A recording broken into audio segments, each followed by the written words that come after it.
Hello అండి. Welcome to Ashu's world. నేను ఈరోజు అమ్మవారి ప్రసాదం కోసమని సేమియా కేసరి చేశాను.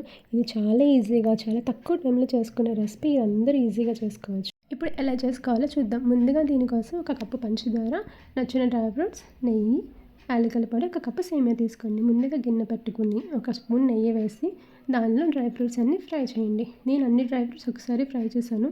జనరల్గా లో ఫ్లేమ్లో పెడితే అన్నీ ఒకసారి ఫ్రై అయిపోతాయి. ఇప్పుడు ఇంకొక టేబుల్ స్పూన్ నెయ్యి వేసుకుని అందులో ఒక కప్పు సేమియాని ఫ్రై చేసుకోండి.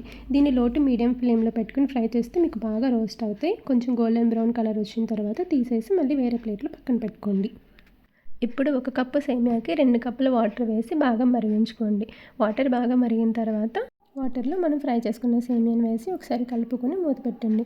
మూత పెట్టిన తర్వాత సేమియా మెత్తగా బాగా ఉడుకుతుంది. ఒక 5 మినిట్స్ తర్వాత మళ్ళీ చూసి మెత్తగా ఉడికిందో లేదో చూసుకుని ఒక కప్పు సేమియాకి 1.5 కప్పు పంచదార వేసుకోండి. షుగర్ తక్కువ తినాలి అనుకున్న వాళ్ళు ఒక కప్పు వేసుకుంటే సరిపోతుంది. షుగర్ ఎక్కువ కావాలి అనుకుంటే 2 కప్పులు వేసుకున్న బాగుంటుంది.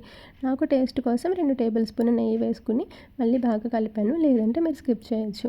మొత్తం అంతా ఉడికిపోయిన తర్వాత ఈ టైంలోనే ఇలాచీ పౌడర్ వేసుకోవచ్చు. డ్రై ఫ్రూట్స్ కూడా ఇందులోనే వేసుకుని బాగా కలుపుకొని మీరు బౌల్లోకి ట్రాన్స్ఫర్ చేసుకోవచ్చు. నేను మొత్తం అయిపోయిన తర్వాత గిన్నెలో పైన గార్నిషింగ్ కోసమని డ్రై ఫ్రూట్స్ వేసుకున్నాను. అంతే, ఎంతో ఈజీగా టేస్టీగా ఉండే సేమియా కేసరి రెడీ. మీకు ఈ వీడియో కనుక నచ్చితే లైక్ చేసి, షేర్ చేసి, సబ్స్క్రైబ్ చేసుకోండి.